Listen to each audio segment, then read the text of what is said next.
Test that out. You shooting? Yeah. You shooting? Oh. Yeah. What is this for? This is for the black man, bro. What? For the black man. What? This is gonna be on the internet? What's it gonna be on? Oh, we do independent film. I haven't decided. Yeah.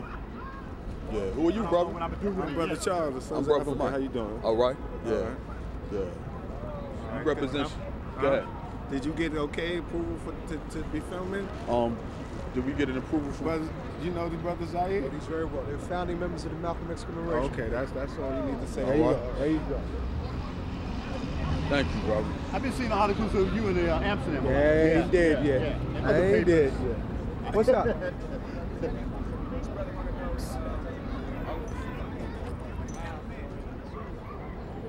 Might test that out. Mic check, 1, 2.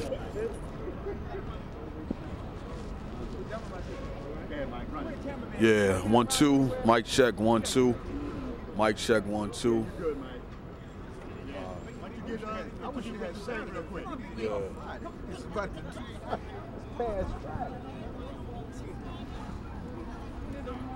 Hey, brother Zay, you have a couple of minutes? Sure. Yeah.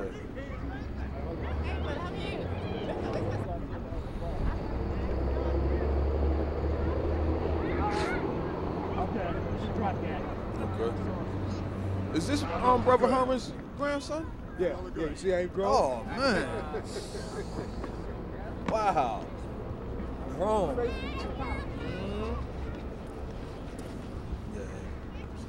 Meeting you? How you doing?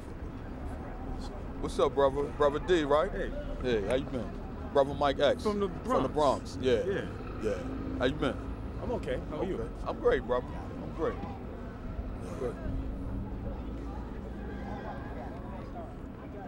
I kind of wish that we would all just kind of come together and just try to make a stand and stand together and basically for Black unity. Wow, wow. Really need to. Is this your first time going? I know I've been several times, but this is the first time I'm going by bus. You know, because I wanted to come out and get some like group shots because I'm a freelance photographer, and I wanted to come out and get some group shots and just really kind of photograph basically the energy and how people feel and continue to push these messages out. Okay, okay.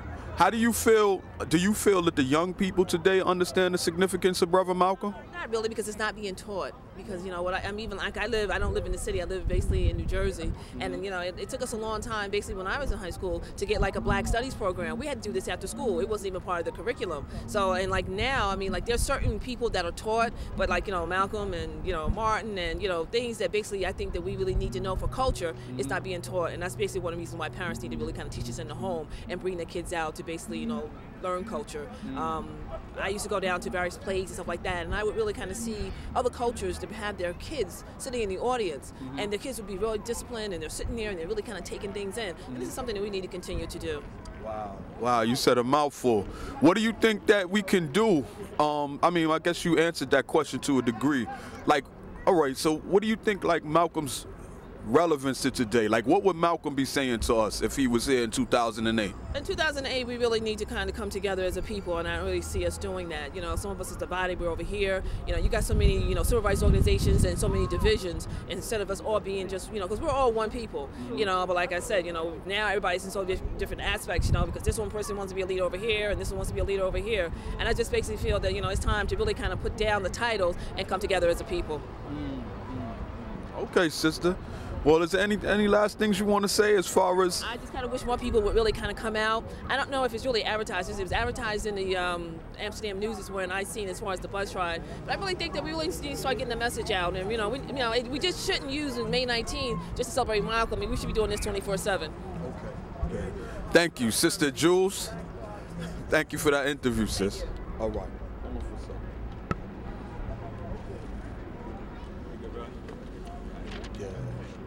Yes. We have 3 people who need directions. Huh? All right, cool. What's up, brother? All right. All right. Yeah, we out here we trying to. Oh, okay. We have a film. I think you had the copy of The Laughing Lieutenant, right? Yeah. Would you mind, answering a few questions, brother, about today's? I don't mind. Okay. Yeah. Okay. We have Brother Herman Ferguson. the founder of the Malcolm X Commemoration Committee, with us today. And I just wanted to say it's great to see you again, Brother Herman. Yeah, good to see you, brother. Okay, okay. And what do you know, after all of these years? This is the day. This Yeah. is the day. This is the day we've been looking forward to and preparing for. So I'm all excited about that, you know. Yes. But I'm glad to see you brothers here. Definitely, definitely. How do you think the young people, brother, about their remembrance of Malcolm? Do you think this going up or? It's going up, Dev, no question about it. This is, let's see, today is Monday the 21st. Since Friday, we've been attending ceremonies and programs dedicated to Malcolm that have been largely attended by young people, you know. First was last Friday was the essay contest, you know, for the school kids, and then Saturday was another affair for young kids, you know, over in Brooklyn. Yes. And then this affair today, you know, what's remarkable about it is that all of the affairs have been well attended by the young people, and what's been very impressive about it is that at each of these affairs, the young people were asked questions about Malcolm, and it's obvious that they've done a lot of studying, reading about him, talking with their teachers and their the other older people, and they knew what they were talking about. Wow, wow. So that was very impressive. So do you think it looks bright as far as, you know, us trying to implement some of Malcolm's strategies today? Definitely, no question about it. As a matter of fact, I expect that this is eventually, it's finally going to start like being a nationwide sort of thing that happens in the black community. And we expect the cities all over the country to be observing Malcolm's Day, and this should be a national holiday that we as black people declare ourselves. You know. Yes. So, okay. So I'm looking forward to all of this with a great deal of anticipation. I Yes. never thought I would see this kind of support for Malcolm and his message. You know. You know. Okay, Brother Herman. Thank you for giving us permission to interview. It's great to see you again. Okay, brother. Okay, All you right. take care. All right.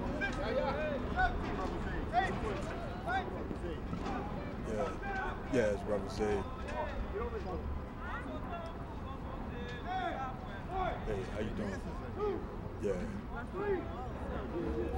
On my left and right. Okay. In close. In close. Close it in. Come here, son. Come here, son. How you doing, baby? Don't you want you to be seen, okay? You're very important to us. You're the only future we have. We have with us today Brother Zaid Muhammad of the new Black Panther Party for Self-Defense. Brother Zaid, what are your feelings today as we stand you know, getting ready to make the annual pilgrimage to Brother Malcolm's gravesite?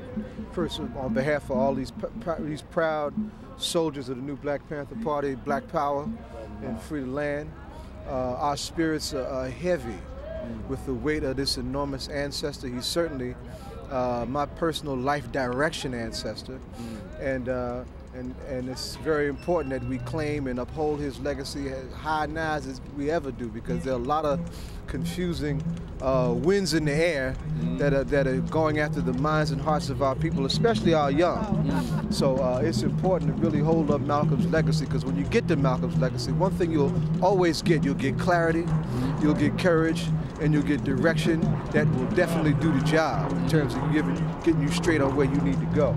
I'm proud of these young men and women who are here now under the leadership of Malik Zulu Shabazz, the successor of Khallid Abdul Muhammad, somebody who walked very much in the same shoes in the same way as Malcolm did just a generation later.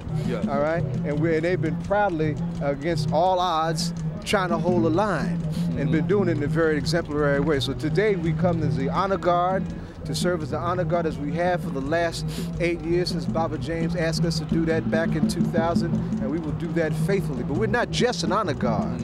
We truly are the new Black Panther Party for self-defense.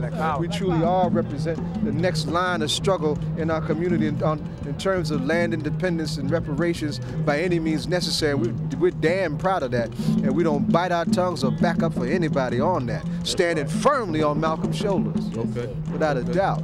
So, brother, how do you feel? How do we get to some of the tactics that Malcolm described, such as taking control of our communities when he laid out his program for Black nationalism, taking control of the politics, the businesses, and all of that? There's no magic bullet. There was no magic bullet then. There's no magic bullet now. It requires organization. It requires people freeing their African minds to save their Black behinds. And tragically, we're not where we should be, given what we've gotten from a Malcolm and a Khallid over all these years. There's a whole lot of confusion out here right now. But one of the things that you're doing, I was just saying to Brother Omar, that's very important. In as much as a lot of so-called media outlets have been decentralized, in spite of the white man's monopoly on the media, any of our people should be snatching hold of this technology and should be using it as creatively and constructively as possible as you are to try and create those kind of outlets that wake our people up. And finally, there's no substitute for being in the streets and taking our streets back. We're doing whatever's necessary to socialize our young the way they're supposed to be socialized and stop depending on the white man to teach them what we know that they can't teach them and won't teach them. That's right. We have to do that. We have to do that for ourselves and not compromise about that. That's right. That's right. Okay, brother. I mean, you said a mouthful. Is there any last parting words that you want to give us? Harlem chapter of the Malcolm X of the New Black Panther Party meets every Sunday from 12 to 2 at the historic National Black Theater. The New York chapter meets at Wasatcom University every Monday night from 6:30 to 8:30. Anybody wants any information, I'm at 201-602-0780. Shaka is 971-420-8662. Get in touch with us. If you're ready to roll, you're ready to train, the time is now. Seize the time, hold the line by any means necessary. Black power. Thank you, Brother Zay, for granting us this interview. Yes, sir. Appreciate it, man. Y'all keep. Make sure I get your 411. Definitely. Okay. I'm glad you're out here. Yes. Thank you, bro. All right, everybody all right? Yes, sir.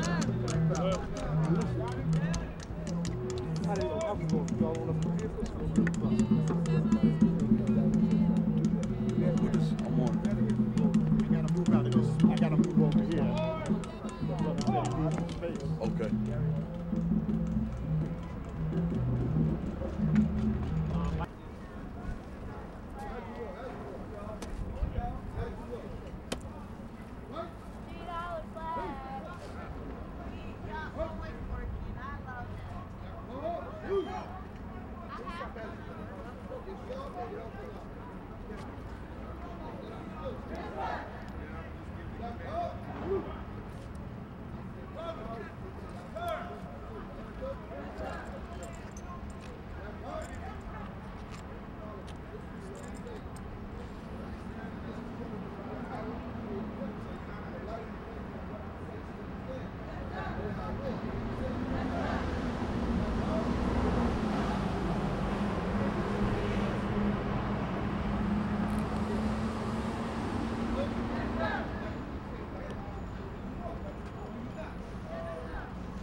Front and center. Double down. Double down. That's it right there. Look down. Watch it.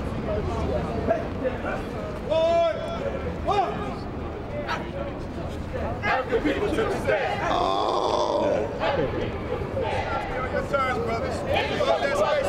Before we Close that space. African people had I'd like to see your face. Every time I make with you. Okay, you have a good day. Okay, thank you.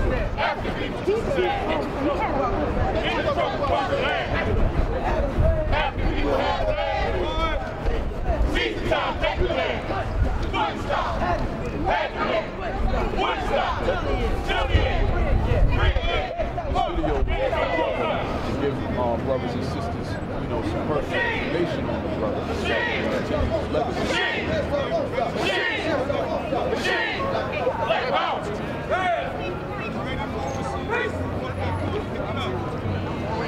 You know what? It's about 5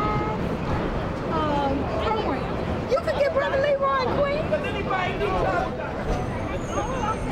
Yeah, I heard this. You know, he's been on there.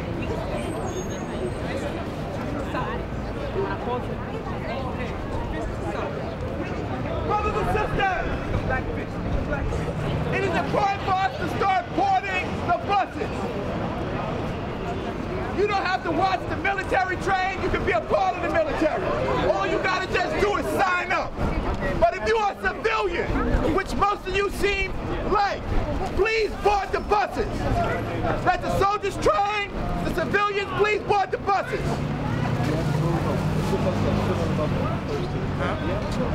No, because the first is our buses. The second is yours. We don't want to.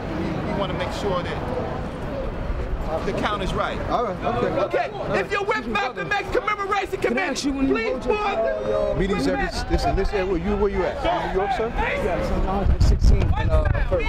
In New York, meet them every Sunday, 12 to 2 at the National Black Theater on 5th and 125th. 5th and 125th. Yes, sir. All right. Thank you very much. All right. Brother that's got the group. No, over here. See the brother with the white hat? Left or right is your command. Face is your execution. That understood. Right, face. Come on. Black lady, where are you at? Where are you at? Pay attention. That's it. What's going to happen to you in the field? What's going to happen to you in the field? You don't seem to have your stuff together. Are you ready to die? Are you ready to die? Are you ready to die? Are you ready to die for stupidity? Are you ready to die for freedom? Are you ready to die for freedom? Yes, sir.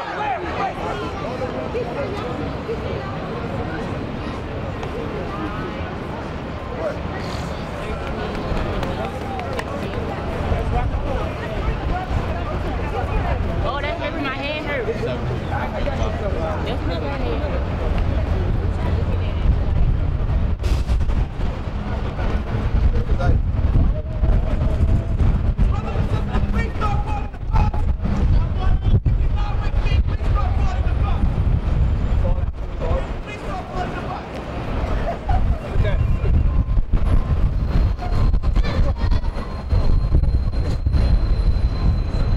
How do you feel? How do you feel? How do you feel? How do you feel? I can't hear you. Sound like a bunch of damn crackers. How do you feel? Fine, sir.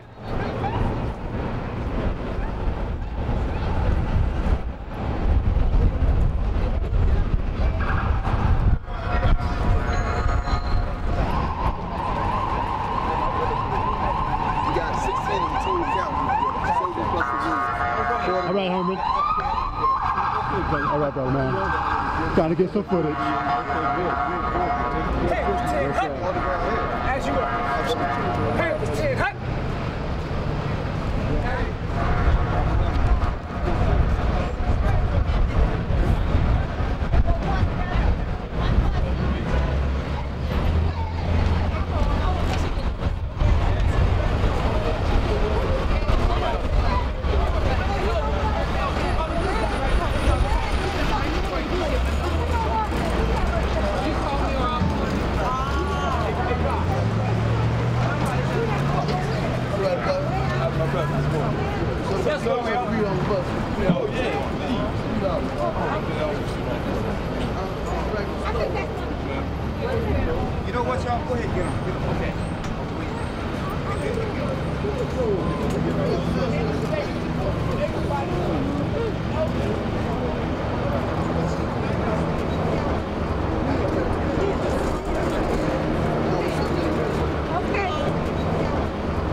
Boozy, you don't hold me a seat, all right?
Thank you, my brother. All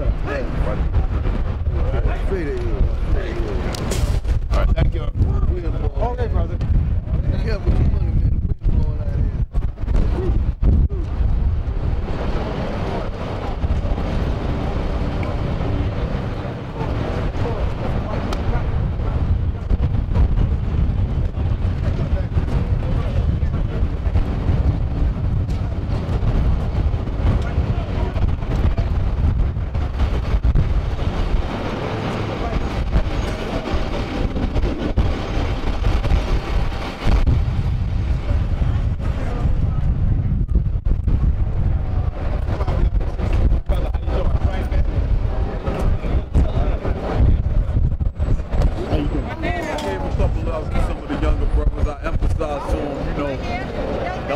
Is you getting back, giving us some feedback. You still got more, right? Yeah. I hear you.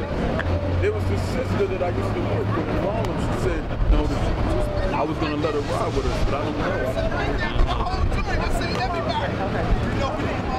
Even though we can use a few more talking heads. Yeah, we get, you know. Yeah, I was going to use her as a talking head. I hear you. I hear you.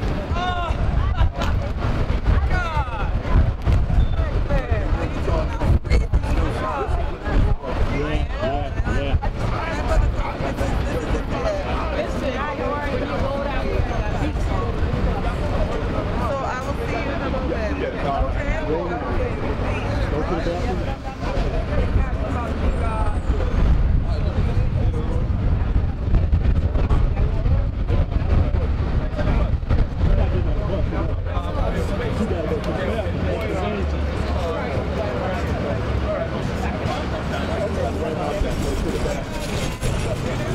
wait for them to leave you. Sitting there staying uncomfortable.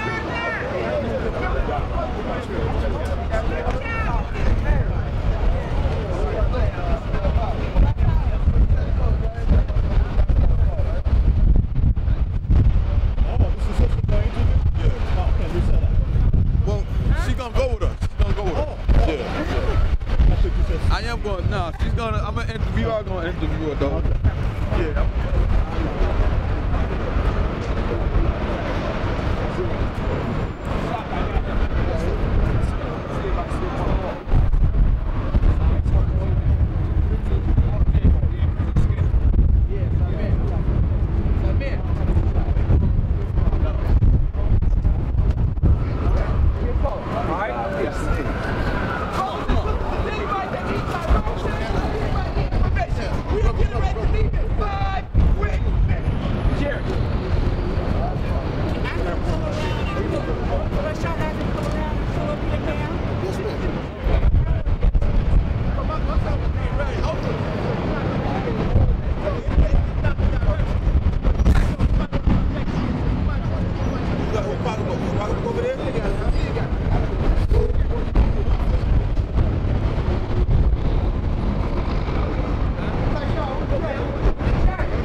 Okay, brothers, we are leaving.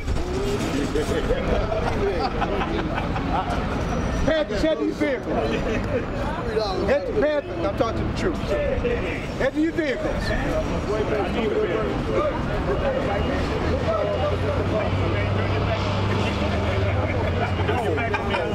I'm sending an eagle at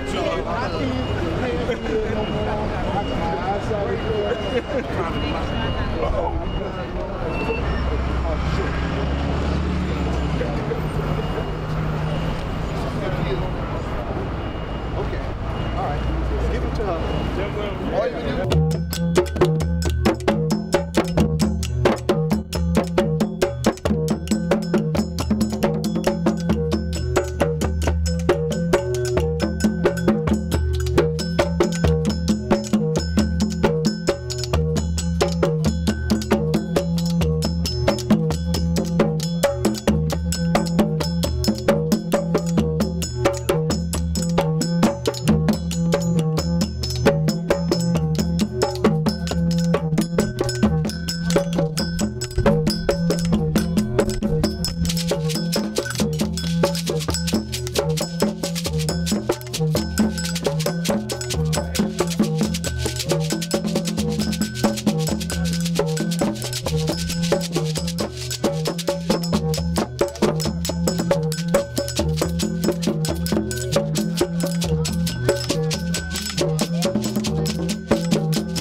have the drummers?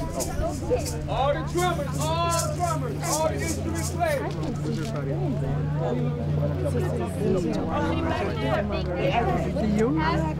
How's he been? Hands is double time, follow it. We have a procession. Yeah, the I hope drummers. you can hear me. Our procession as follows. We have a procession of the elders, the friends and family of the Hajj Malik al-Shabazz. After our procession, we have the brothers in white, who represent the Muslim Brotherhood that Malcolm was a part of. They represent it symbolically because Malcolm was a part of a brotherhood. Just to know that the sisters have to be a part of the sisters. The men train the men, the women train the women. We come together as a family to raise our children.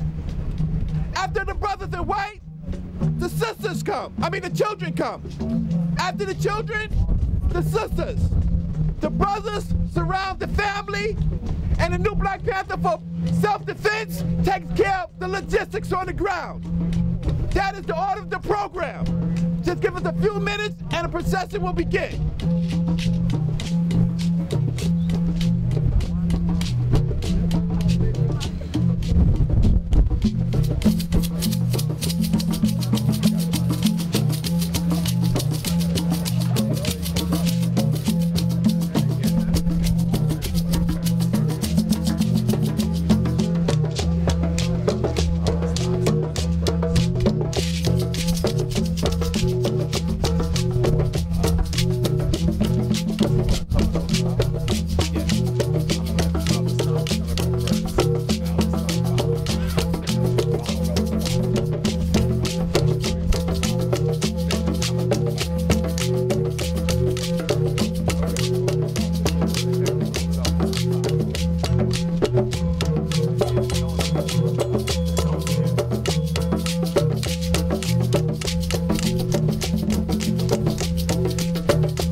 Flag in front, flag in front. Let me try and get to that one.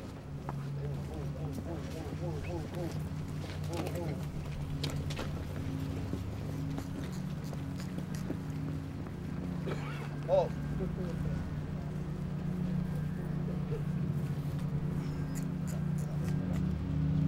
Flag in front.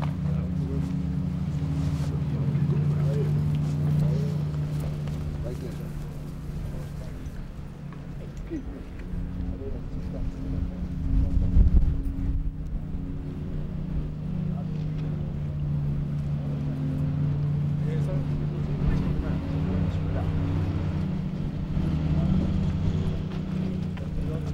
Looking all over.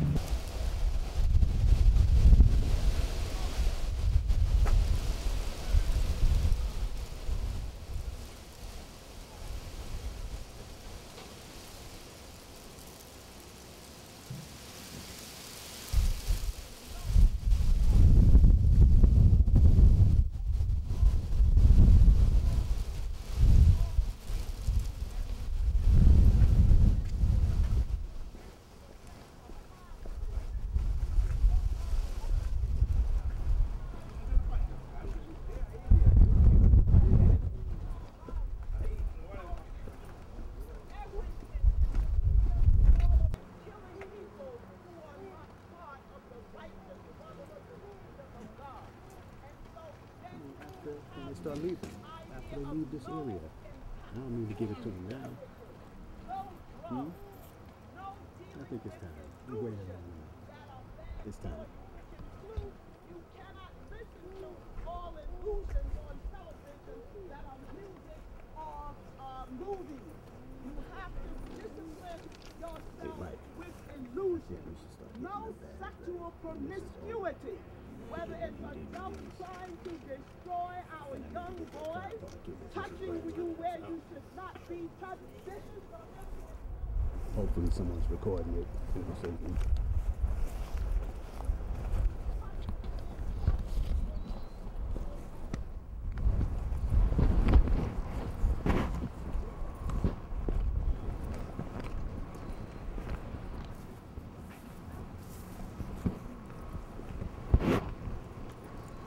So what do you think, man?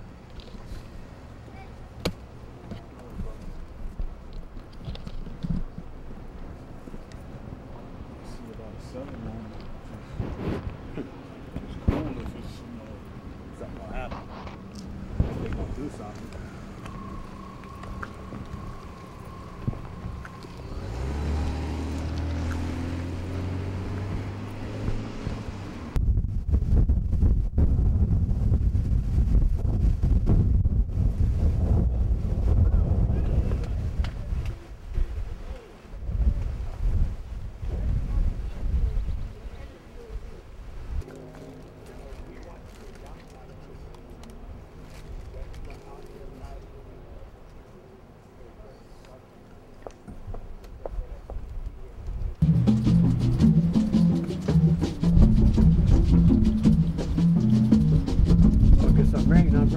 Yes. Hey, she's helping. She's stepping away. She's helping. Okay.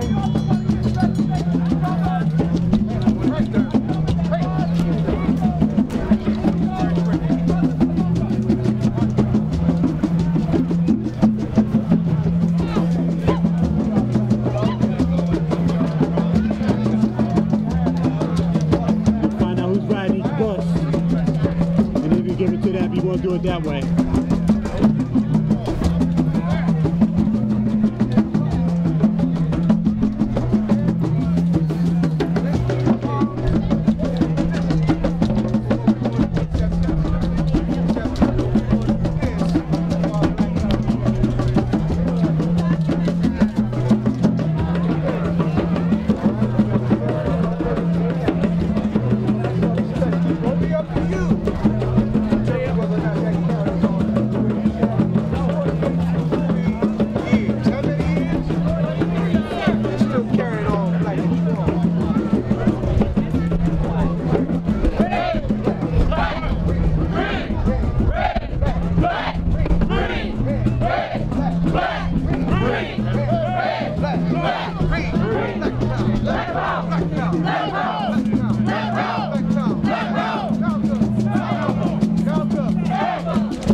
These are Khallid. Brother Omar.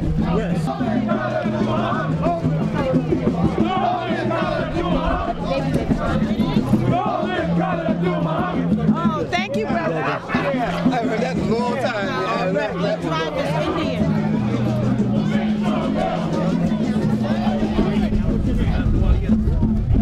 Peace, brother. Yes, sir. Well,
You know, if I bend down, I won't be able to get it. I'm gonna open it. I think I'm gonna open it.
Something about Dr. Khallid.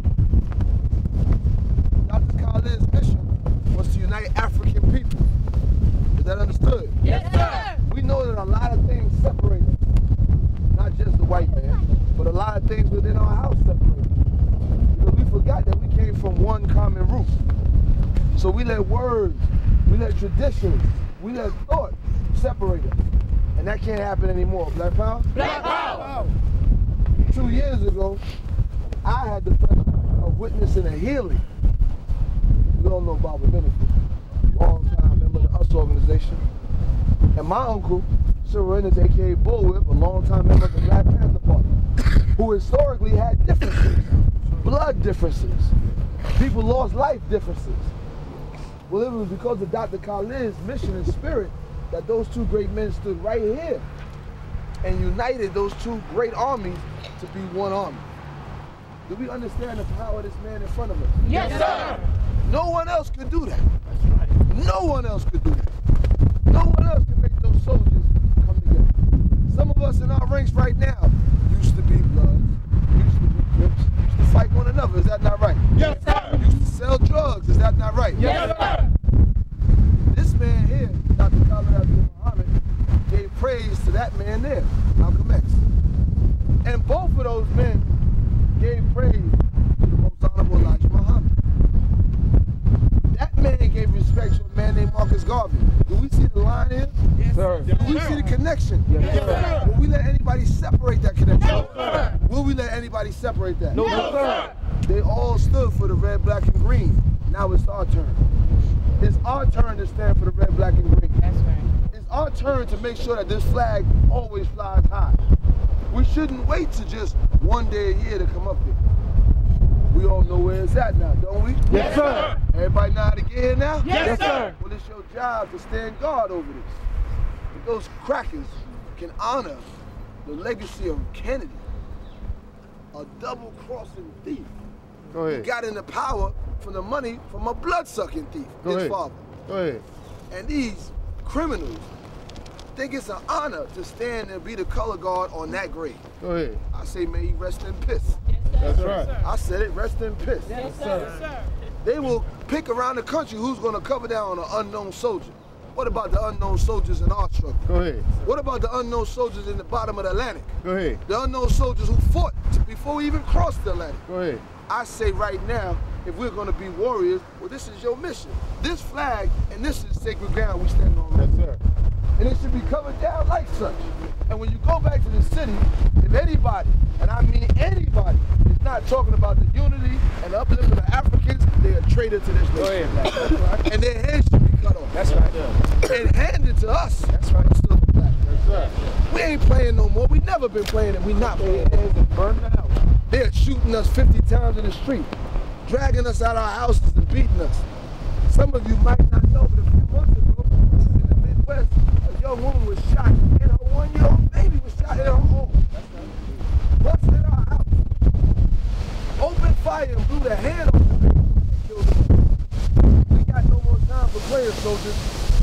This is not a game anymore. Right. This ain't about who you like and who you don't like. Who you get along with and who you don't get along with.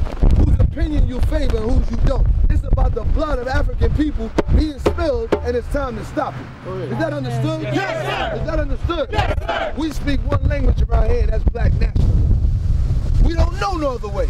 Black nationalism. Say it with me. Black nationalism. What do we teach? Black nationalism. What do we strive for? Black nationalism. What do we teach our babies? Black nationalism. What did this man give his life for? Black nationalism. Black power. With that, I'm going to bring on the mighty elder, and I'm going to let other people who are just as powerful do a lot to Dr. Khallid. And Dr. Khallid favored and trusted and looked up to these people, because he wasn't a man to walk around and make you looking up to him. He was about looking up to people who deserve it, pointing out people that did the work. Black power? Black power! Black power! Black power! Assalamu alaikum. Black power! Black power! Black power! Black power! Black power! Black power! Black power! Black power! And we have to get in our brain the concept of black power. It's always given me a great honor for our innocence and our freedom fighters. But we're here today to honor two of our greatest, Shabazz, Malcolm X, and Dr. Khallid Muhammad. And on the way over, Brother Divine offered me a ride. He didn't know I was on the way to visit another great elder, Paul Robeson. He's buried right across the way. So we stopped by to pay our respects to Paul Robeson on the way over.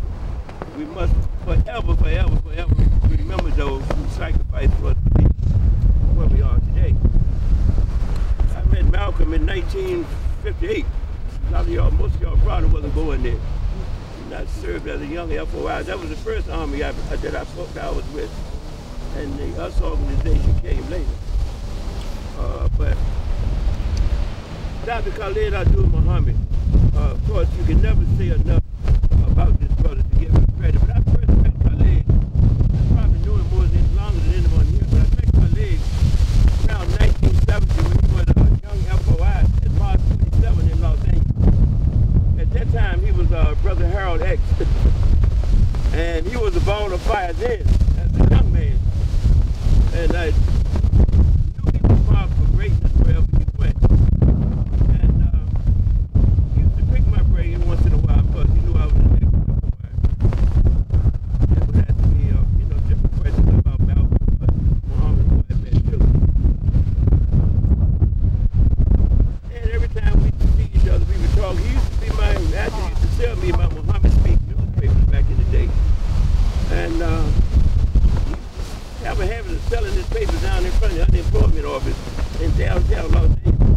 And he would be giving the white folks hell then when they came to pick up their unemployment check. Yes, he always knew the right thing to say to him about him. But I always had great profound love for Dr. Khallid Muhammad.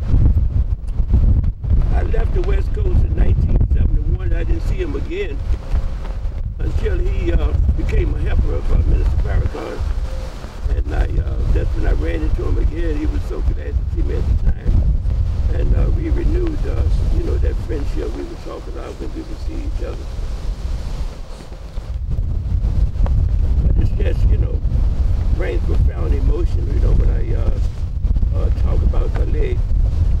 Because he was one of those brothers who had a lot of Malcolm spirit in him. Elijah Muhammad's spirit in him, Paul Robeson, Frederick Douglass. He had the spirit of all the great warriors in him. Marcus Garvey. And one of the greatest things I loved about Khallid is that he was uncompromising. Yes, that's right. From the day he died, he never compromised.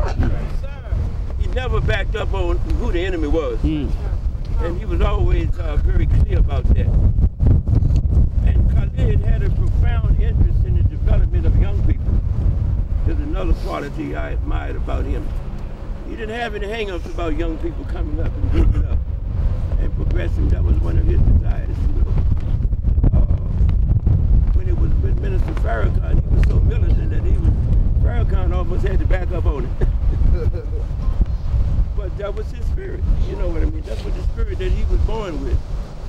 And whatever we're born with, that's what's going to come out of us. But those are just some reflections on Dr. Khallid and the things I remembered about him. But when I left Los Angeles, I was 71 to move to Newark. I didn't know whether I would see him again or not, but as destiny would have it, the same thing would happen to him in some ways that happened to Malcolm, Haj Malik Shabazz. I was at the meeting when Malcolm made the famous chicken come home to roost man. That changed his destiny. We held at Manhattan Center, right behind Penn Station. That building still stands today. And every time I pass that building, I think about that.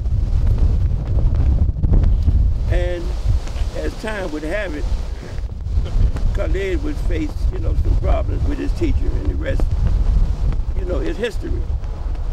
But when you have that uncompromising spirit, people are going to remember you, regardless.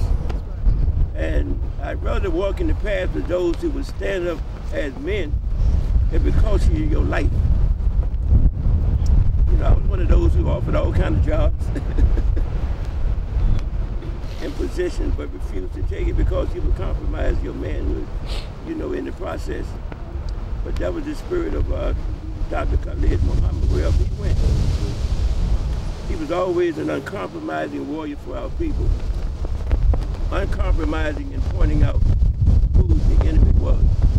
And I'll tell the young people out here, as you mature and grow, I don't care how much money they offer you, and it's nice to have some money, believe me. But no amount of money is worth the freedom of your people. And that was the spirit of Dr. Khalid. This man had a doctorate. He could have gotten a cushion job somewhere by keeping his mouth shut. But you don't gain freedom by keeping your mouth shut when your people are oppressed. That's right. Why my Dr. Jefferson at NYU, he's always spoke up for our people regardless of what the consequences were. We have a few professors like him out there, but we must always appreciate and protect brothers like Dr. Jefferson, brothers like Dr. Khallid, Dr. Smalls, and others. But in closing, I will say this, this is one of the lessons I learned in the black liberation struggle over the years. I've been around since Pearl Harbor was bombed. I've seen a few things. Is that we must learn to work together in spite of our differences. One of the greatest tragedies in the black liberation movement, I'm speaking of California in particular, but it affected the whole nation, was the war that broke out between us and the Black Panther Party. Never allow the enemy to come between you and your brother. I don't care what it takes. We had a group in Los Angeles called the Black Congress, which was a confederation of all black organizations. And the Black Congress was a concept that maybe we need to emulate today. But for years we were able to keep conflict down among black groups because we met on a regular basis. Anything that went down in the community, the Black Congress knew about it. So as the NAACP, SNCC, CORE, the Black Panther Party, us, we had draft council for people who wanted to stay out of the Vietnam War. Now it's the war in Iraq, but that day it was Vietnam. But anything, we had black doctors who gave us free medical care.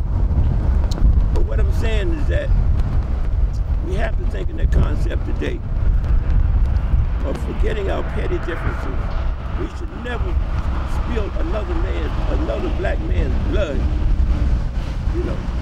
if we can help it. Now, sometimes Uncle Tom got to be taken out. But those of us who are sincere in the liberation of our people, whatever your differences are, we need to learn how to sit down and talk that over. What happened between us and the Black Panther Party is a tragedy that should never have happened. But I could tell y'all more about that, but the bottom line is that the enemy was able to creep in and cause dissension among those groups, and others. We existed in the Black Congress for years. We worked harmoniously. Us in the Black Panther Party worked like brothers in the first 3 years that we knew each other. I met Bobby Sears here in Newton early on, after they made that famous march on the California state legislature. But I met them at the first Black Power conference in California, and was particularly impressed by both of them. But Bobby Sears was my man. He was my buddy. I kind of like that Texas spirit of his too, but we must, more than any other lesson, is that we must resolve conflicts and differences without warriors going to war at each other while the enemy is sitting back laughing at all of us. And I was there when that unfortunate incident took place in the Nation of Islam, misunderstanding between Malcolm and Elijah Muhammad. But that was fueled not by those two men, but by other people. Petty jealousy is another thing that we need to get under control. Don't envy another black man because he, might appear to get more attention than you do. That may be his job.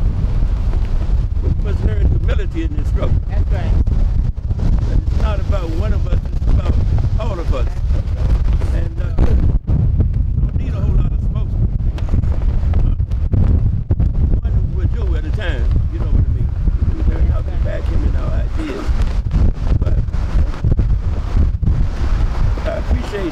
brother, for letting me say a few words. And I hope that what I would say is, take heart. And remember that we can have unity without uniform. Black power. Black power. Black power. Black power. Black power. Free the land. Free the land. Free the land. Free the land. Take a stand. Free the land. Free the land. All right, family. I want everybody look around, man, because this is the family. I don't care what nobody say. This is the family. And we got to respect everything in our family. And one thing that we tend to overlook in our family is our women. Am I right? Yes, sir. Am I right? Yes, sir. Now, you've been taught to do that by somebody that don't look like us. I had the pleasure of listening to Dr. Jeffrey, I was going to say Dr. J. Dr. J. On the 125th. Now, in 1992, I was released from the dungeons of North America. I walked out of there after educating myself. I entered with an 8th grade education and left with standard education. But my real education didn't come until I hit the streets of Harlem. And I started walking down the blocks, and people like Dr. Jeffries, Dr. Ben, Lon Bay Brad had free school. You could just walk in, give a small donation, and learn what they wasn't teaching in any of these so-called colleges or these universities. So the other day, brother was talking on the 125th, and everybody's walking by who didn't even know who he was. And we had to stop people and say, do you know who that is? Right. Stop, I don't care where you going, it ain't that important. That's right. Stand here. And one thing he pointed out was something that Dr. Khallid taught us, the duality of man and woman. How we are two parts of the same whole. So we don't got to struggle about who's better than who. We play both parts. That's right. That's right. It ain't one over the other, it's together. And that's something that this European has tricked us into believing. Is this versus that. Her versus him. Without the her, there's no him. And without the them, there's no they. That's right. And without the they, there's no we. So what I'm going to do in honor of everything I just said is I'm going to bring on all the mother queens. That's right. And please bless us and teach us and forgive us for our ignorance at times. And for the brothers, I'm going to speak for them. Forgive us for our knuckleheadness sometimes. Because we can be a little knucklehead at times. But we here to learn. The floor is yours, sister.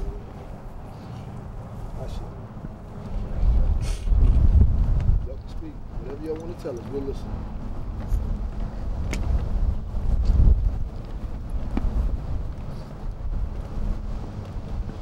Black power. Black power. I appreciate the address that was just given to us at the site of Malcolm X, because it applies here that we are sacred and that we are born with a plan in being sacred. They say that there are millions of souls that are our ancestry up above, and that whenever there's a need down here, someone is chosen to come down and fulfill that need. Yes. So that every abortion represents some problem that did not have its proper solution. And so saying that, I say thank God that you found that Khalid Muhammad came down and fulfilled his mission. His mission was that of a sacred warrior. In ancient Kemet, when we want to know that something is sacred, we will use a sign of an arm that's holding a flag. And the flag means spirit, wind. Yes, sir. When we want to know something is sacred in ancient Kemet, we have a flag, a banner. The wind in the banner represents the spirit of God. We call it Intel or NTR, nature, and nature is everywhere. And so it's that spirit that Khalid Muhammad was sent down with to perform a mission that he kept in its sanctity. He understood when to mouth and when not to mouth, when to keep silent. The crook and the flail, the heka and kaka, the idea of that instrument that we see in the hands of the Kemetic kings and priests that have the staff with the strips on the end, flagellation for keeping you disciplined in the mind and physically. Khalid Muhammad, I can say, was a well-disciplined man. He learned the discipline of words and language like Malcolm X and like some of the others that were before him, like Marcus Garvey. They were precise in what they said and knew the effects that it would have as prophetic individuals and people. No people live without their warriors who are disciplined and sacred. If you go to the art of the Ife people, 12th to 14th century, not only do you see those instruments in the hands in Kemet, but you will see a sword called the Idan. And so the ruler, the leader that holds the Idan means that he has the cutting edge. The Shango that has the double-edged sword has the cutting edge like lightning that strikes not from one point going out, but from one point in both directions. When you go and you look at the Akan culture, the Ashanti, often in the processions are swords. Sometimes these swords are actual swords that are used in battle, but most often to represent the sacredness of the power of words and the presence, the very presence of your being that is a cutting edge and a two-edged sword. They will also carry sometimes a sword made out of wood that's blunt on one end, or made out of metal with little lacy, delicate edges that can cut nothing. So that the sword, as with some Japanese sculpture, some Buddhist sculpture, or Hindu with many arms, there's a sword that's there. And so that we can say we have our warriors with the two-edged sword that comes from the brain, the soul, the mind, and the mouth. Khalid Muhammad did not belong to himself, he belonged to us. And so we say thank God that his soul is not dead, but it continues to live. I know that Reverend Jeffries at the funeral picked up one of those badges that had the photograph on with Khallid on it, and for years afterwards, he didn't take it off. It was on that same outfit, and he moved from that outfit to another outfit, and whenever you saw Leonard, he had a photograph of Khalid on his chest. We must never let the sanctity, the sacredness of the terror die. My Mennonite teacher is right here. Ifedishi. And Ifedishi taught me those glyphs that I just mentioned. Anybody interested in learning, that's the Mennonite teacher.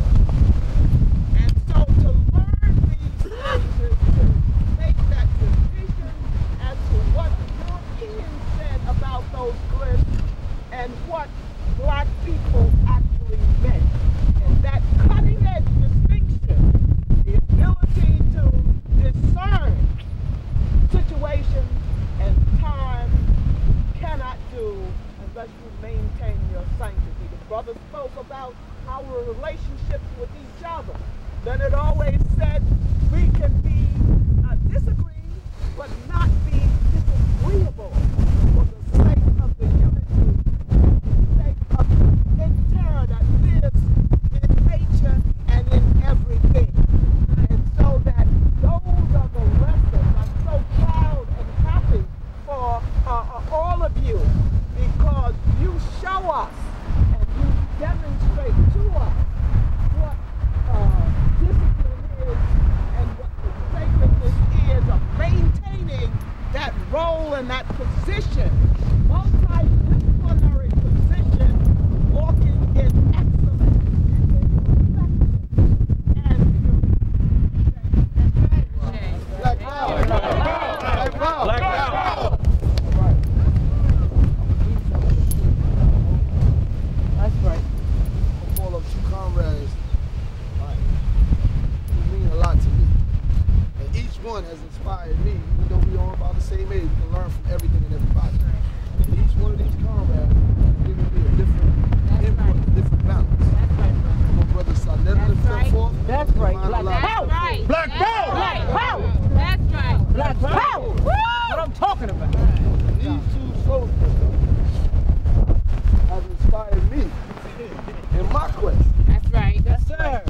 Janetta, when I first met him, somebody said there's a crazy dude down there with these pictures, and I think you ought to go down there and see what's going on.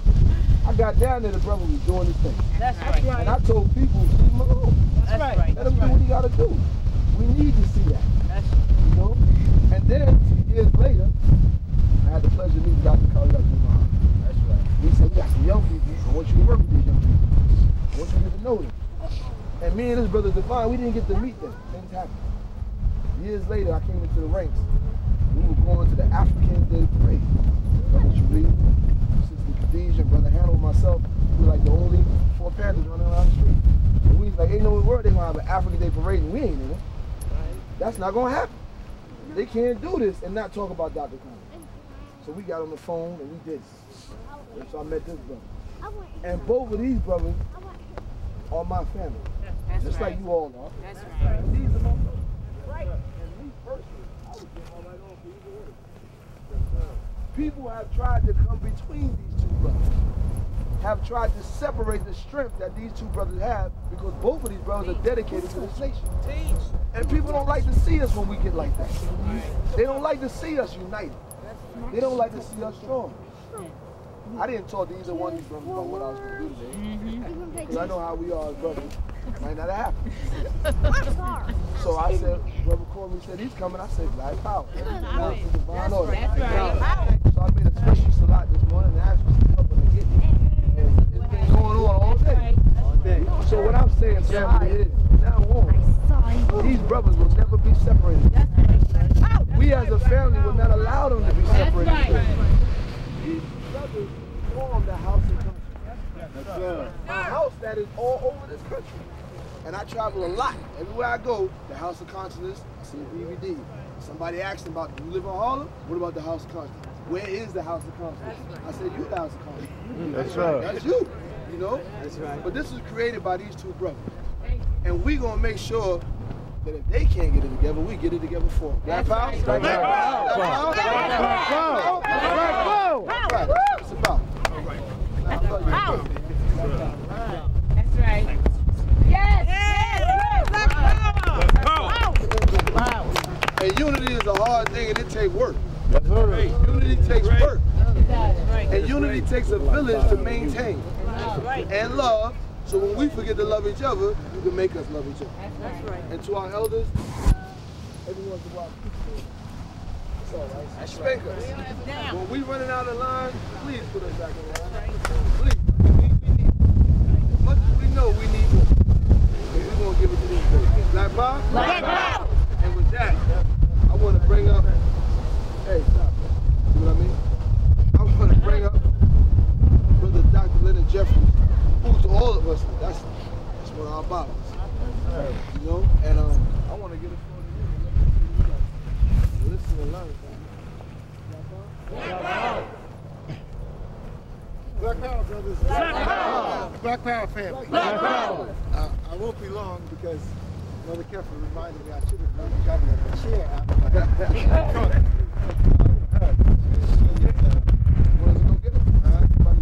There's a trip to the back of that truck, so you ain't nobody can get it. But I'll make it short. But I'm glad that we did take time out to honor our brother as we have done traditionally. And certainly, as my wife said, he was very close to me. And my brother said he was close to him in the early years, but in those later years, Dr. Khalid Muhammad and Dr. Len Jeffries were the 1-2 punch. Most of y'all don't know that. But wherever we went around the country, the students at the universities said, if we can't bring in Jeffries, we're going to bring in Khalid. When we bring in Jeffries first, then we bring in, in other words, they worked as a 1-2 punch. So there's plenty of tapes that you see us. Howard, both of them. And at Howard, it was Malik Zulu Shabazz who had organized the Holocaust conferences. So that's a tape that you really should get. Dr. Tony Martin presented, then I followed him, our brother Steve Coakley, and then it was ended by Dr. Khallid. And so the warrior spirit that my wife spoke of is very important. These youngsters need to be trained to be part of that warrior spirit, and the women need to be trained. So all of us need that. That's a certain period from 5 to 10 where you should be trained. And from 10 to 15, there's a another level of training. And then from 15 to 25, there's another level of training. And we have to put that in our culture.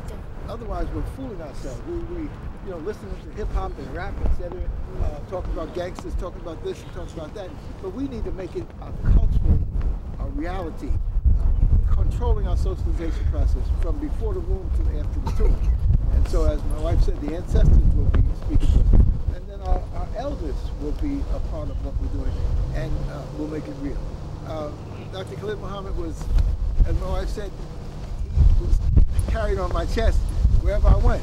And I had a big occasion to go to an affair at Columbia University, and it was supposed to be with Rangel and all of these bigwigs, Percy Sutton. So I said, well, Khallid, you want to come? He said, yes, I'm going. That's right. So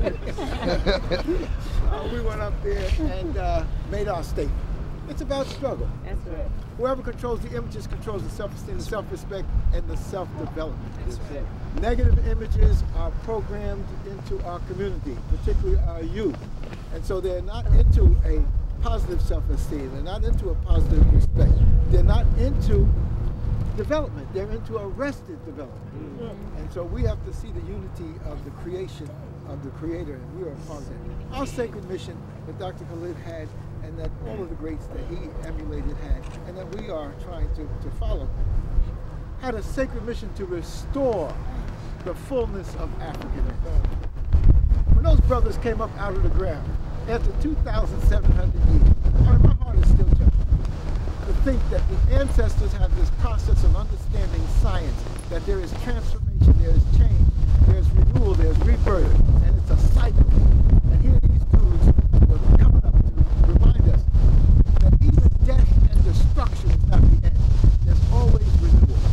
And so you can take those brothers coming up and those sisters that were part of them, coming up 750 BC in one calculation. And then you could jump back, that's the Nubian rise again. You can jump back 700 years to 1400, 1500 BC. That's the New Kingdom. Africans coming up from the south. Then you can jump back another 700 years to 2100 BC. That's the Middle Kingdom, where brothers came up from the south, put it back together again, put that system back together in economics, politics, and culture for another great walk in the sun. Then you could jump back another 700 years to the Pyramid Age, where people built in such enormity it hasn't been duplicated.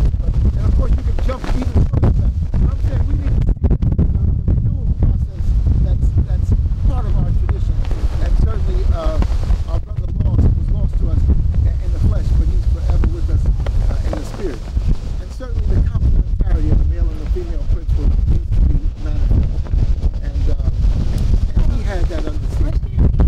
We have to get it. Start out life. The love of the Father and good steps. And then science has to take over. 23 contributed by the woman, 23 contributed by the man, and you got the 46. Start out as one cell of complementarity. Now the question is, are the physics of humanity develop that cell and then die in his brother much more integrated? Black power. Black power. How you feeling? How you feeling? And spiritual body, I hold up your book, Emredishi. Spiritual warrior. It's on the back. Spiritual warrior.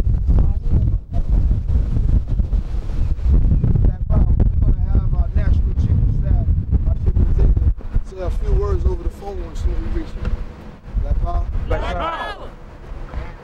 Black Power. Black Power, sir. Go ahead. Black Black power. Power. Power.